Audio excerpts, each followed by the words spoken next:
Pertama kali first experience-nya yang dimana itu saya bingung untuk memulainya dari mana. Saya pikir langsung datang saja. Pemilu Ternyata itu atmosfernya lebih beda, jadi masuk di bilik suara deg-degan gitu ya. Iya. Atau karena lebih banyak surat suara yang dicoblos dibanding dengan pilkada. Yang awalnya kita sebelum magang ini kita bilang ke teman-teman kayaknya kita tidak terlalu banyak pekerjaan di sana. Ekspektasinya itu.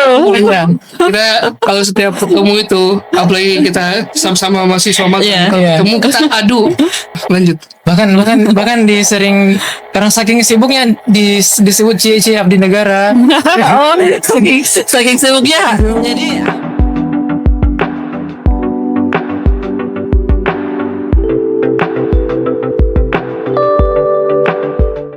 Assalamualaikum warahmatullahi wabarakatuh. Jumpa lagi di Ngobras, ngobrol santai dan mencerdaskan bersama Komisi Pemilihan Umum Kota Kendari. Pada episode podcast kali ini, kita akan berbincang-bincang dengan perwakilan dari 63% total pemilih yang ada di Kota Kendari pada saat Pilkada 2024 atau 55% persentasenya untuk pemilu di 2024. Siapakah mereka? Ya, selamat datang perwakilan mahasiswa Universitas Haloleo. Sip. Apa kabarnya, Dek? Alhamdulillah baik. Alhamdulillah. Ya, oke. Ini teman pemilih mau tahu lebih dekat, barangkali bisa perkenalkan namanya, kemudian jurusannya apa. Oke, silakan. Siapa dulu? Dari siapa dulu? Dari kaum dulu. Oh. Ya, oke, silakan. Nama saya Laode Muhammad Al-Fadar Nur. Di kampus sering dipanggil Alfat. Oke. Ya, dari jurusan Ilmu Komunikasi, program studi jurnalistik. Oke, jurnalistik. Ya. Ya, saya Hasbi Aspaladuyas, biasa dipanggil Hasbi. Kami dari Fakultas Ilmu Sosial dan Ilmu Politik atau yang biasa disebut FISIP ya. Oke. Untuk jurusan juga sama, prodi juga sama, kebetulan kami juga satu kelas. Oh, satu kelas. Iya. Oke. betul. Baik. Hasbi dan Alfat, kemarin kan di kampus sempat ini ya, baru-baru ini pemilihan BEM. Iya, Ikut berpartisipasi. ikut. Iya, Ikut sebagai pemilih kah, penyelenggara, atau sebagai yang dipilih? Oke, sebagai pemilih. Oke. Iya, sebagai pemilih. Kenapa tidak ikut sebagai penyelenggara?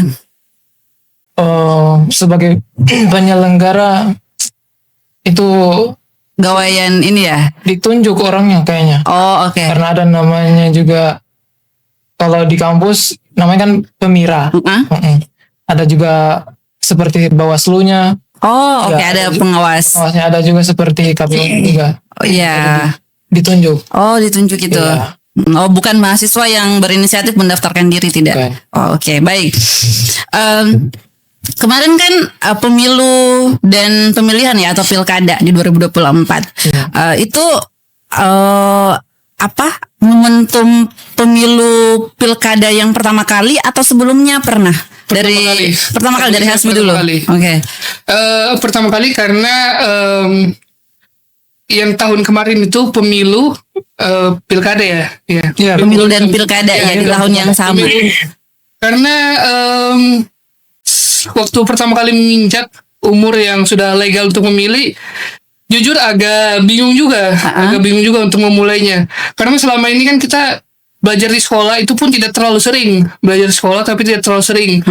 Sering dapat materinya tapi gambarannya tidak ada, maksudnya prakteknya tidak ada. Oh iya, secara teknis, secara memilih itu bagaimana tidak pernah diajarkan di sekolah. Oke. Paling cuma dikasih materinya bahwa pemilih itu seperti ini, dikasih denah juga biasa denah pemilih TPPS itu kayak bagaimana gitu kan. Iya. Kadang juga dia di sosmed juga. Tapi ini yang waktu merasakan pertama kali first experience-nya yang dimana itu saya bingung untuk memulainya dari mana. Saya pikir langsung datang saja. Ternyata ada undangannya, ada namanya di situ. Terus setor undangan kayak begitulah. Iya. Nah, nanti Panggilan dipanggil memilih nama, kan. dipanggil nama. Nah, ketika nama saya sudah dipanggil, disitulah saya mulai bingung, ini saya harus kemana. Jadi dikasih ini untungnya dibantu diarahkan sama petugas KPPS-nya. Oh ya KPPS-nya. Oke, Ya, luar biasa KPPS-nya. Ini di TPS di Kota kelurahan Kendari. apa? Kelurahan Watulondo. Watulondo, Kota Kendari. Oke, silakan. Ya, Lanjut. jadi itu awal mulai kan bingung kan, apalagi untuk saya yang pertama kali. Jadi diarahkan ambil suara apa? Surat suara. Surat suara. Ambil surat suara.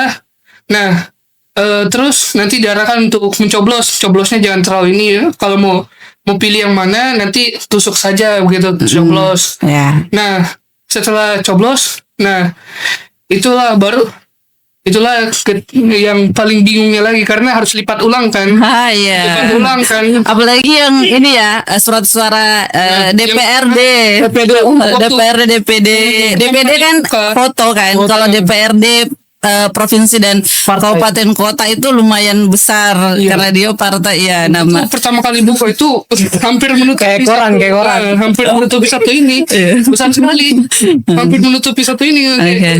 Nah, jadi bingung kan mau pilih yang mana ini kan. Betul. Mau pilih yang mana ya sudah pilih saja kan. Nah, terus habis itu diajarin juga cara melipatnya, cara melipat kembalinya bagaimana karena kan ternyata nggak boleh ngasal gitu. Harus kembali seperti yang kita terima tadi. Jadi untungnya dibantu sama kakak juga karena kebetulan waktu pas namaku dipanggil, nama juga dia dipanggil. Jadi bersebelahan itu untuk memilihnya. Oh ya. Dibantu ini gini. Habis itu sudah masukkan ke kotak suara, selesai. Barulah ini apa? Tinta ya, celupkan jari Nah, ke habis itu tinta. selesai sudah.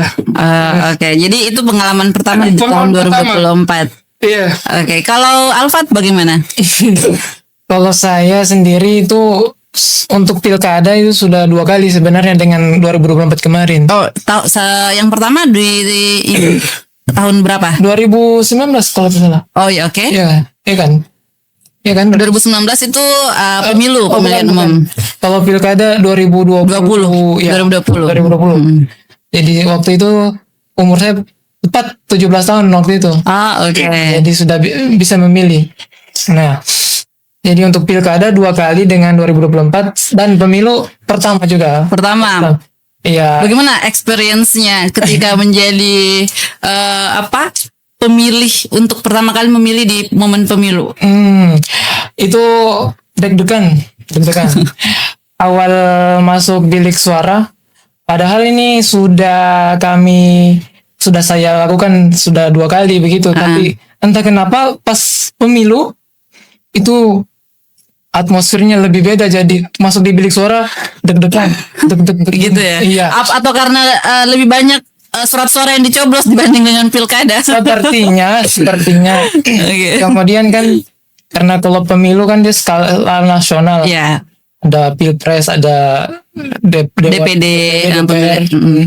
Jadi ketakutan saya saat itu ketika di bilik suara jangan sampai suara saya ini batal atau tidak sah. Oke. Iya.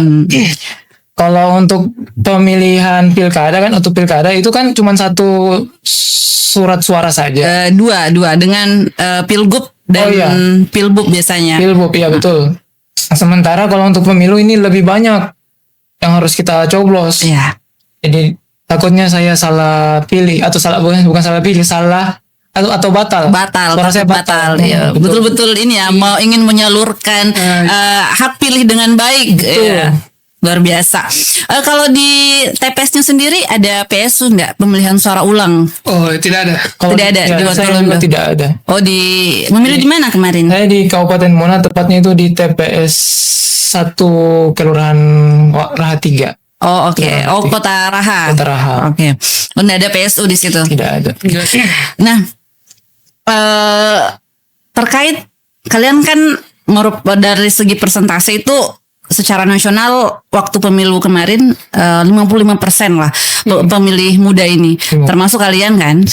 Menurut kalian apa sih, bagaimana dan sosok pemimpin yang ideal menurut adik-adik mahasiswa? Siapa dulu? Hasbi dulu. Oke. Kalau saya yang pastinya adil, karena kan untuk menjadi pemimpin tuh kita harus adil juga, menyamaratakan juga kan. Lalu yang kedua harus bertanggung jawab juga. bertanggung jawab karena kita dipilih berarti kita mau tanggung jawab begitu.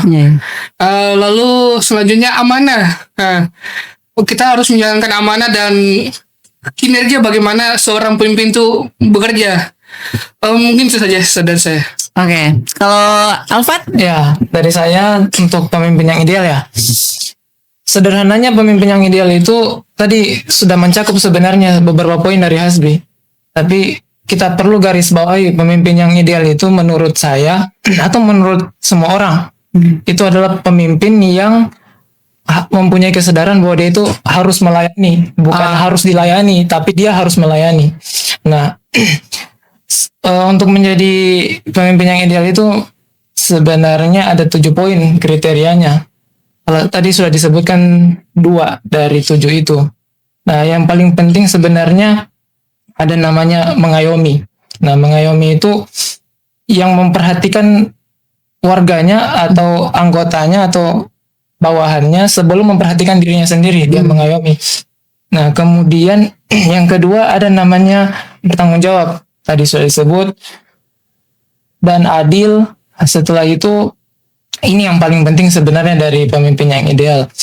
Bahwasanya pemimpin itu harus mendengarkan bawahan, jadi harus mendengar aspirasi.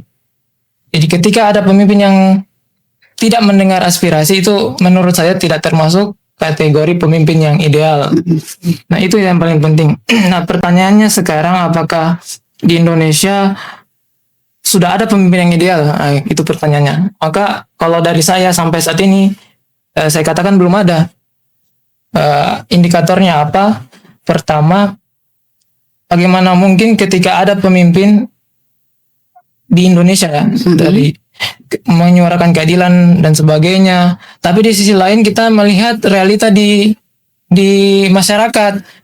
Ada anak-anak yang masih belum bersekolah misal, masih belum bersekolah, terus masih ada pemulung, masih ada orang kelaparan. Nah, itu kan artinya dari kriteria tadi itu belum terpenuhi. Jadi kalau saya seperti itu. Ya, jadi itu ini ya, apa namanya, argumen adik-adik soal bagaimana sih sosok pemimpin ideal. Betul. Oke. Terakhir barangkali, adik-adik kan di KPU Kota Kendari ini lagi magang. Iya betul. Sedikit ceritakan bagaimana pengalaman magang di KPU Kota. Wih, siapa dulu ini? Saya deh.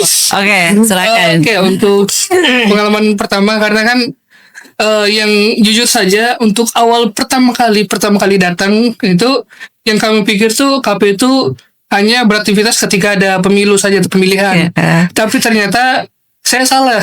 Ternyata di luar dari itu KPU itu ke sekolah-sekolah untuk menyalurkan sosialisasi untuk pendidikan pemilih ya kepada siswa-siswa sekolah SMA untuk calon pemilih pemula ya. Untuk persiapan nanti tahun yang akan datang. Lalu ada juga kemarin pencocokan data mutakhir pemilih Coktas. Coktas dan penelitian terbatas. Nah, Coktas itu ternyata itu saya juga baru tahu itu harus diupdate setiap bulannya ya. Setiap 3 bulan. Ya, pokoknya itu harus diupdate terus. Ya. Nanti saya juga baru tahu itu. Nah, lalu ternyata juga saya juga baru tahu KPU itu untuk kerjanya sendiri, kalau untuk saya sendiri, kami bantu-bantu untuk dalam pembuatan kontennya juga seperti Instagram, TikTok. Meliput juga ya? Meliput juga. Oh iya, karena kami juga jurnalistik, jadi kami membantu dalam pembuatan beritanya. Itu sih dari saya. Oke, kalau Alfat bagaimana? Apanya experience pengalaman selama magang di KPU Kota Kendari. Ya, pertama saya kira itu KPU ya sama seperti Hasbi tadi. Iya. Tetap banyak yang berpikiran kalau KPU itu selama momen non pemilihan dan non tahapan itu tidak punya pekerjaan. Oke. Ya, setelah kita masuk ternyata rutinitas kita salah betul. Rutinitas KPU itu untuk menghadapi pemilu 2029. Ya, 2029 bukan lumayan tapi cukup padat. Yang saya lihat itu diantaranya sering sebenarnya tidak pernah terpikirkan di kepala, tapi ternyata kinerja KPU seperti ini.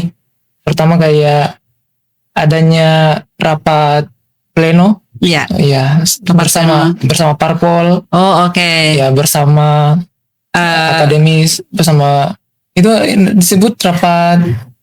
Ada FKP kemarin, forum konsultasi publik Iya, betul. yang mengundang stakeholder kan. Iya. Oke, ada juga partai politik kemarin itu sosialisasi juga. Ya, sama pers juga diundang. Oh iya. Ya, jadi betul-betul transparan. Jadi itu sebenarnya bisa menjawab stigma masyarakat juga yang bilang bahwa KPU tidak transparan dan sebagainya. Ternyata memang sangat-sangat transparan. Jadi experience-nya yang awalnya kita sebelum magang ini kita bilang ke teman-teman kayaknya kita tidak terlalu banyak pekerjaan di sana. Ekspektasinya itu. Iya. Kita kalau setiap ketemu itu, apalagi kita sama-sama mahasiswa Iya. kalau Iya. ketemu kita adu. Itu kita kalau ketemu di kampus tuh, kalau misalnya ada urusan kita adu. Kalau di kantor ngapain? Iya. Oke. Oh, kalau kadang ke kampus ya. Ditanya, iya. Ditanya gitu. Lanjut. bahkan disering karena saking sibuknya disebut cie-cie abdi negara. Oh, saking sibuknya. Jadi hampir dikira bahwa kalian ini sudah menjadi ASN di KPU. Ya, betul. Jadi luar biasa padat. Jadi awalnya itu kita kira kita ini fokus mengelola konten. Ternyata selama magang kita punya pengalaman lebih dari itu. Oke, luar biasa. Saya senang juga karena bisa lebih tahu banyak, bisa mengerti juga dunia kerja selama di sini. Gitu aja. Oke, barangkali itu saja. Ya, betul. Terima kasih sudah hadir di podcast KPU Kota Kendari dan selamat melanjutkan aktivitas magang.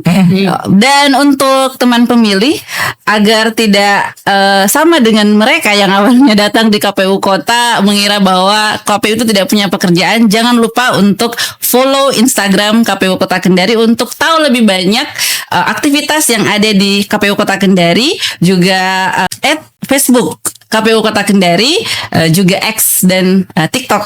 Saya Dean Rayani dan kru mohon undur diri. Assalamualaikum warahmatullahi wabarakatuh. Sampai jumpa di episode berikutnya.